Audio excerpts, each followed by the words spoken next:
This monologue is from Queen Millie of Galt by Gary Kirkham. Jonathan, it's me. I think about you every day. The moment your train left the station, my heart presumed to imagine a story. I imagine you crossed the ocean and returned home to a cold, angry girl whom you warmed with a smile.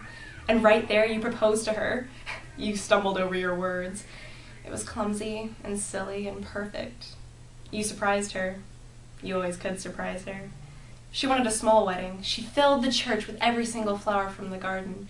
She breathed in and never wanted to breathe out. On Sunday mornings, you'd wake early and pick wildflowers that would wilt before finding their way into a vase. You let out a boyish laugh as she kissed your fingers that tasted of lavender. You put your ear to her belly and listened for a tiny heartbeat. You insisted on making his first toy. You turned an old ironing board into a fine-looking rocking horse. She helped you with its mane. She used the wool from your old brown sweater. It smelled like you. And when the sun went down, you'd bundle up on the back porch. You drew her in close, and in a warm whisper, you boasted to the stars you must be the happiest couple on earth.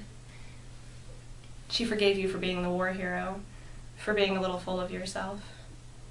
She forgave you for almost dying. This monologue is from Richard Fisher's Funeral by Kelly Powell. You just don't get it. I've been afraid of my father my entire life. My first memory is the day that my brother spilled a can of paint down the stairs.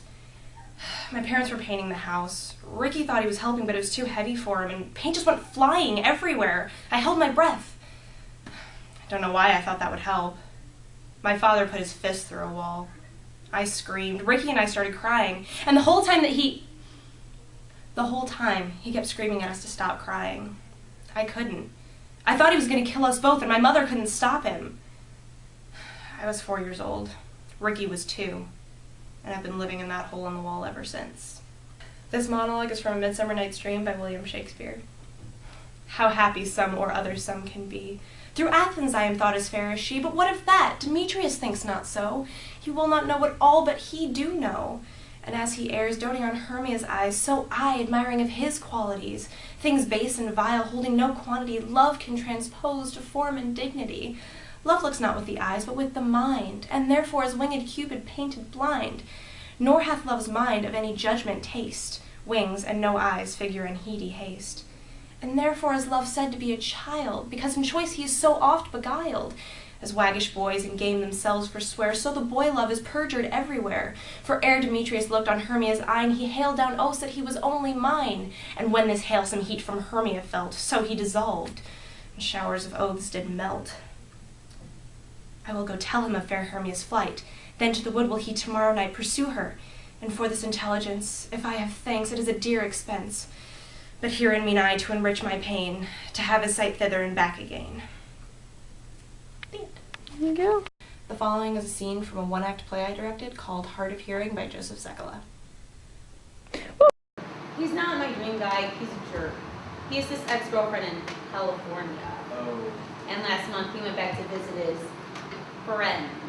And he gave this big long explanation about how I was the new crunchy pair of sweatpants that you have to keep wearing in. But his ex-girlfriend was the old, comfortable pair of sweatpants. You know, that you always keep putting on.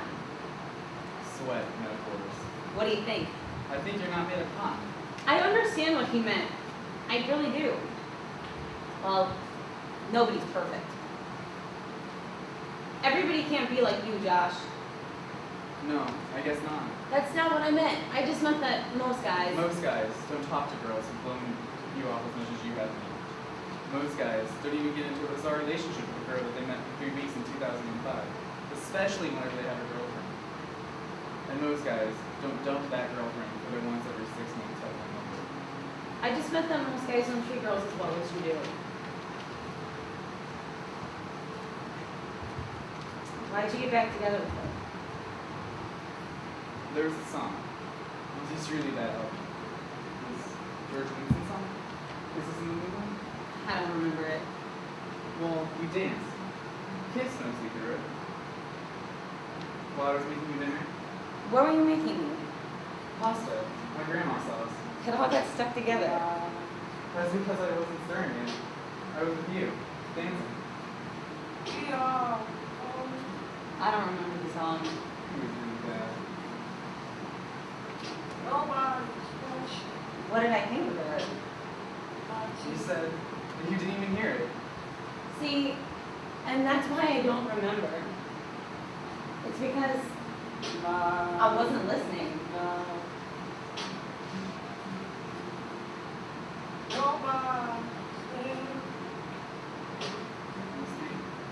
You know, I remember all kinds of things. Like what? Like sitting on the couch with you, you watching Star Trek, and I said that I would try to watch it for you. You never got the chance. I never apologized, by the way. For what? I did a lot of crappy things. Said them too. Mr. Marriage. I'm sorry. I remember now sitting on the couch by myself, alone, seeing Star Trek on TV and wishing that I had gone back and watched it with you, wanting to see what I had missed.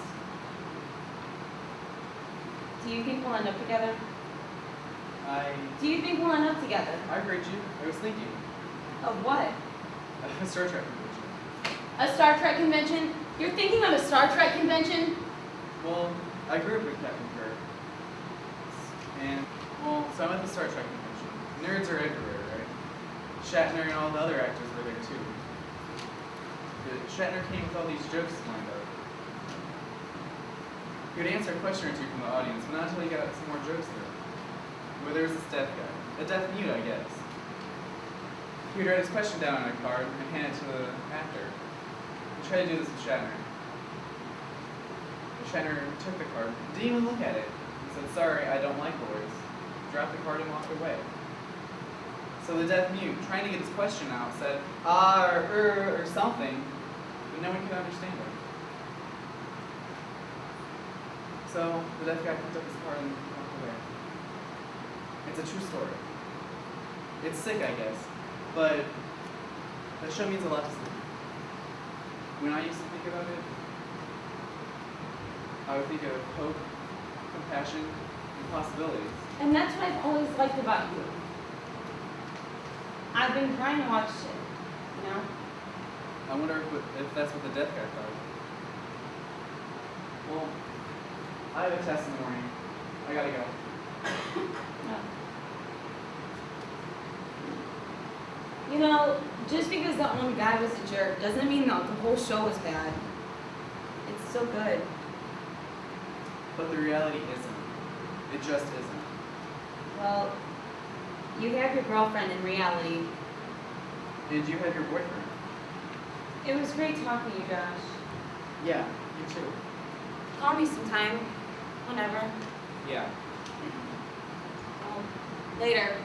Later. Yeah, later. This monologue is from The Boar by Anton Chekhov. The man, true and faithful in love. Well, that is something new.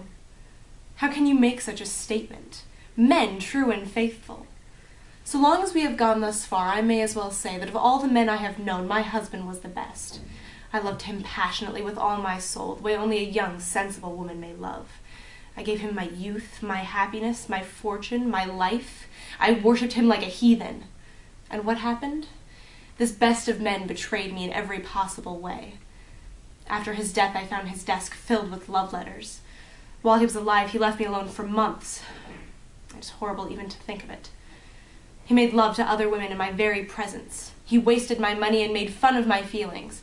And in spite of everything, I trusted him and was true to him. More than that, he is dead and I am still true to him. I have buried myself within these four walls, and I will wear this mourning to my grave.